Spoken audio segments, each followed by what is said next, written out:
Adamdın özü qarısa da sözü qarabayt demekçi, ezelteden bereli uluu adamdarga özgöçö sый-urmat tieşelүү bolup kelgen. Mындай uluu saltыбыз kılımdan kılımga saktalıp, ulanyp, öz maani-maňyzyn jogotboy бүгүnkü günge çeyin jaşap geldi. Ata-babalarыбыз karılardy urmattap, karısı bardan ırısı var dep aytılganday, kılım kıraşkan sayın bul nakıl söz makalga aylanyp, sanjıra katary oozdan oozga ötüp, uşul günge çeyin aytılıp kele jatpaýby. Бүгүnkü günde karılarыбыздын atayın mayramy belgilenip, 1-oktябрь el aralyk günü bolup sanalat. Anda mese balдар, бүгүnkü tarbiýalyk sabagybızdın temasy karısı bar üýdün ırısı bar dep atalat. Sabagybızdın maksаты menen tanışıp ketsek, kayrımdуулukka tarbiýalanasyňar, kary adamdardy syýlooga üýrenesiňer, çoň ata, çoň eneňerdin kadyr barkyn düşünesiňer, kary adamdardyn geňeşin daýyma ugu gerekdigin bilesiňer, jana oşondoy ele adettik bilimleriňer önügüp ösöt. Anda barыбыз tömöndögi muzykany ugabız.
kızım,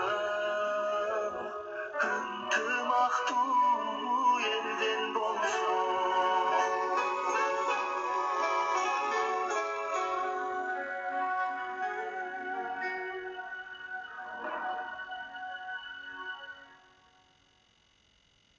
Балдар, бул ырдын түпкү маңызында кандай гана тарбиялуу сөздөр, кандай гана тарбиялуу, маңыздуу накыл кептер бар экендигин өзүңөр да билип турасыңар. Кары билгенди пири билбейт. Карынын сөзүн капка сал. Карынын сөзү акылдын көзү. Карынын сөзү канык, көрсөткөн сөзү жарык. Карынын сөзү жамак, жамагы жашоого сабак. Карынын сөзү кеп болот, калайыка эп болот.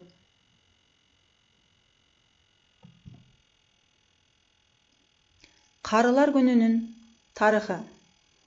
Алгач мындай майрамды белгилөө 1970 жылы жер калкынын картайуу маселесин изилдеген адистердин оюна келген.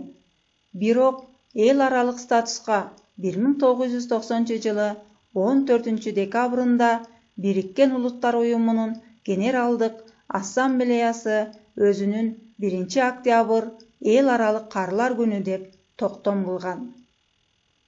Алгач бул майрамды Европада, андан соң Америкада, ал эми 1990 жылдын аягында бүт дүйнө белгилей баштаган.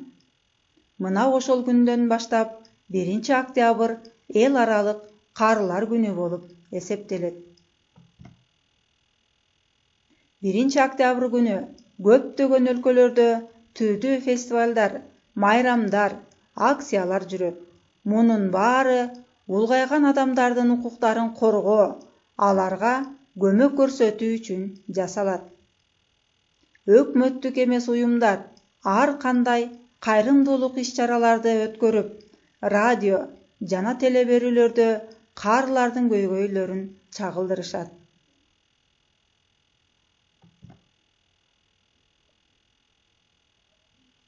Анда балдар улууну урматтоо, кичүүнү узаттоо деген сөздүн айланасында алтын эреже кабыл алып алсак.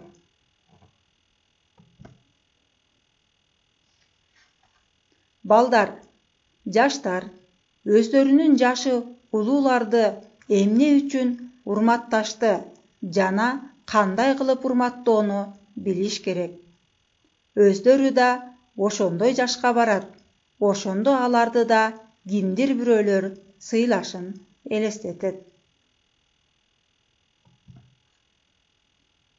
Улуулардын кеңешин уккула, атайын үйүңөргө чакырып тургула.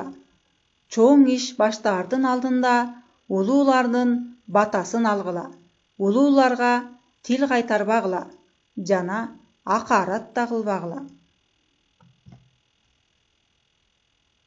Улуу адамдын алдында сөз талашпагыла, анын сөздөрүн, насаатын дайыма уккула.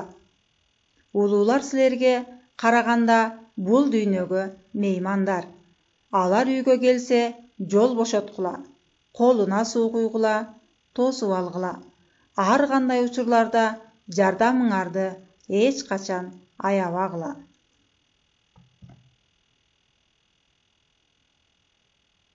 Аларга жагымдуу сөздөрдү айтып, пайдалуу кеңештериңиз менен бөлүшүп, дүйнөдө болуп жаткан кызыктуу окуялардан айтып берип тургула.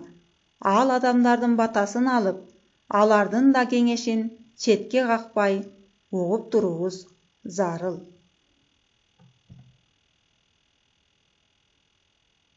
Улуу адам келсе, аны өзүңдөн өйдө өткөрүүгө, аны тамак, сөз менен, урмат менен да сыйлоого тийишпиз.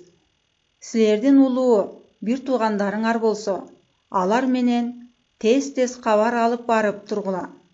Koldan kelgen beлектерден ала барып, көңүлүн көтөрүп турууга баарыбыз милдеттүүбүз балдар.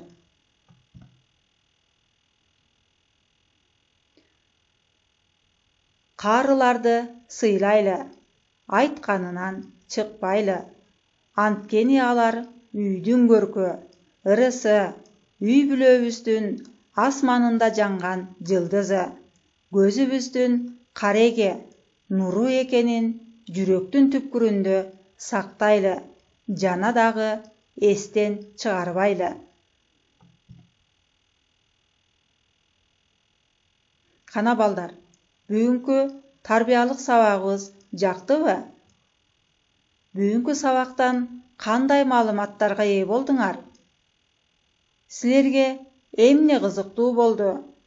Дагы кандай маалыматтарды билгиңер келет?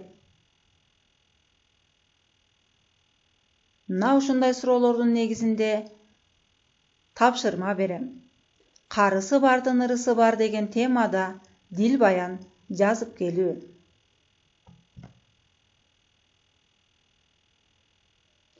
Ушу менен сабагыбыз аягына чыкты. Көңүл бурганыңар үчүн чоң рахмат.